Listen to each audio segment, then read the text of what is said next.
Assalamualaikum sahabat muslimah, selamat datang kembali di Khasanah. Nah, kali ini Khasanah ingin membahas tentang adab ketika berdoa. Sesungguhnya Allah selalu mengabulkan doa. Sebagaimana firman-Nya, "Berdoalah kepadaku, niscaya aku akan perkenankan bagimu." Quran Surat Ghafir ayat 60. Nah, dalil tersebut menunjukkan keutamaan doa dan betapa Allah sangat penyayang, karena mengabulkan setiap doa hambanya. Jika seorang muslim berdoa dan tak juga mendapat jawaban, kemungkinan ada yang salah dengan doanya. Berikut adab berdoa yang benar. Yang pertama, ikhlas karena Allah. Doa adalah ibadah, dan ibadah haruslah diniatkan hanya karena Allah Ta'ala. Doa yang dilakukan dengan penuh ketulusan, penuh kepasrahan, dan secara total berserah diri dan berharap hanya kepada Allah. Sebagaimana Allah berfirman, "Dialah yang maha hidup, tidak ada yang berhak disembah selain Dia. Maka berdoalah kepadanya dengan tulus ikhlas beragama kepadanya. Segala puji bagi Allah, Rabb seluruh alam." Quran Surat Ghafir ayat 65. Kedua, memulai doa dengan memuji Allah, kemudian diiringi dengan sholawat kepada Nabi. Nabi Shallallahu Alaihi Wasallam pernah mendengar ada orang yang berdoa dalam salatnya dan dia tidak memuji Allah dan tidak bersholawat kepada Nabi Shallallahu Alaihi Wasallam. Kemudian beliau bersabda, "Apabila kalian berdoa, hendaknya dia memulai dengan memuji dan mengagungkan Allah. Kemudian bersalawat kepada Nabi Shallallahu Alaihi Wasallam. Kemudian berdoalah sesuai kehendaknya." Hadis riwayat Ahmad dan Abu Daud, disahihkan oleh Al-Albani. Yang ketiga, bersungguh-sungguh dalam berdoa dan yakin bahwa Allah mengabulkan setiap doa. Ketika berdoa, kita harus bersungguh-sungguh dan percaya bahwa Allah pasti akan mengabulkan doa kita. Berdasarkan hadisnya, sesungguhnya Allah tidak mengabulkan doa dari hati yang lalai dan lengah dengan doanya. Hadis riwayat Tirmidzi, disahihkan oleh Al-Albani. Ketahuilah bahwa Allah tidak mengabulkan doa dari hati yang lalai. Hadis riwayat Ahmad.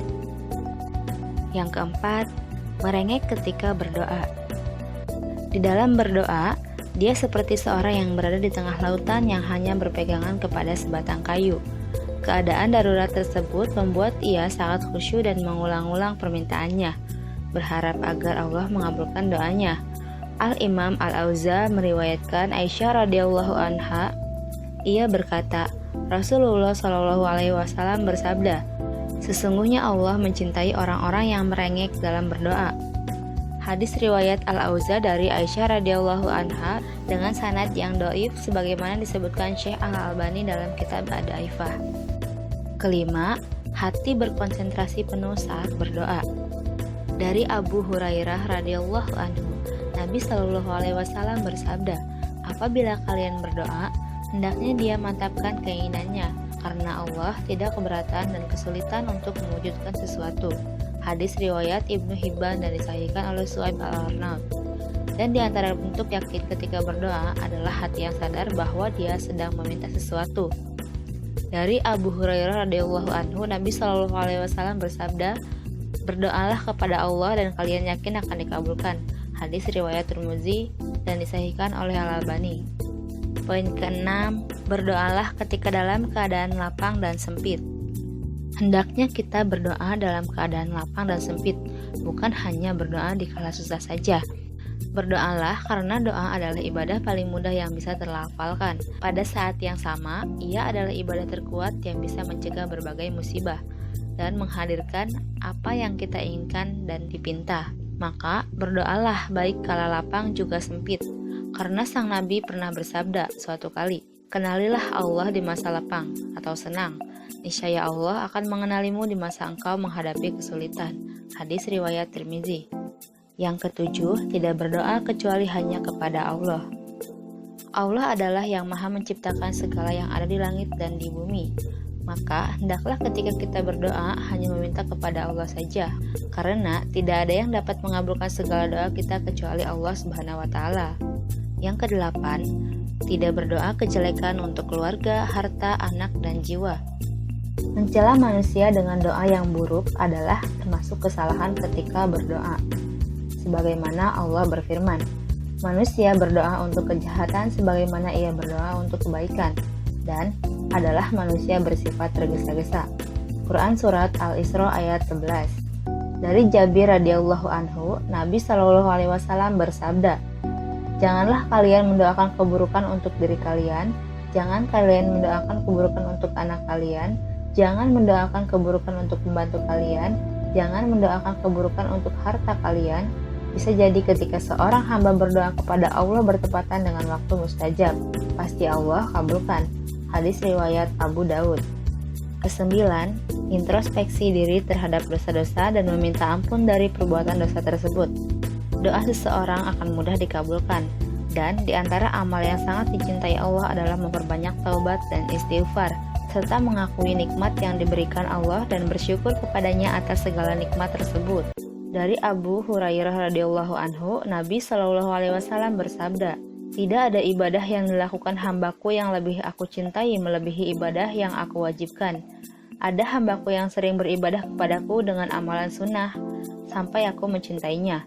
Jika aku mencintainya, jika dia memintaku, pasti aku berikan, dan jika minta perlindungan kepadaku, pasti aku lindungi." Hadis riwayat Bukhari. Diriwayatkan bahwa ketika terjadi musim kekeringan di masa Umar bin Khattab, beliau meminta kepada Abbas untuk berdoa. Ketika berdoa, Abbas mengatakan, "Ya Allah, sesungguhnya tidaklah turun musibah dari langit kecuali karena perbuatan dosa, dan musibah ini tidak akan hilang kecuali dengan taubat." Yang ke-10, tidak memberatkan diri dalam merangkai kata atau bersajak pada doa. Doa yang terbaik adalah doa yang ada dalam Al-Quran dan Sunnah. Dan hendaknya ketika kita berdoa tidak memberatkan diri dengan merangkai kata atau bersajak. Allah juga berfirman, "Berdoalah kepada Tuhanmu dengan berendah diri dan suara yang lembut. Sesungguhnya Allah tidak menyukai orang-orang yang melampaui batas." Quran Surat Al-A'raf ayat 55. Maksudnya adalah berlebih-lebihan dalam membuat kalimat doa dengan dipaksa bersajak. Poin ke-11, merendahkan diri, khusyuk dan berharap cemas kepada Allah. Ketika berdoa, hendaknya kita merendahkan diri di hadapan Allah dan berdoa dengan khusyuk dan dengan berharap cemas kepada Allah Subhanahu wa taala, sebagaimana firman Allah. Dan mereka berdoa kepada kami dengan harap dan cemas, dan mereka adalah orang-orang yang khusyuk kepada kami. Quran Surat Al-Anbiya ayat 90. Hadis lain mengatakan, "Berdoalah kepada Allah dan yakin akan dikabulkan." Hadis riwayat Tirmizi disahihkan oleh Al-Albani. Dalam sebuah hadis qudsi, Rasulullah SAW bersabda, Allah Ta'ala berfirman, "Aku sesuai dengan prasangka hambaku terhadapku." Hadis riwayat Bukhari. Ke-12, bertawasul atau berdoa dengan perantara. Hendaklah berdoa dengan menggunakan Asmaul Husna dan sifat-sifat Allah yang maha tinggi atau dengan amal saleh yang dilakukannya, atau dapat pula bertawasul dengan orang yang saleh yang masih hidup, dan ia berjumpa dengannya. Dan poin ke-13, hanya menyantap makanan dan minuman yang halal saja.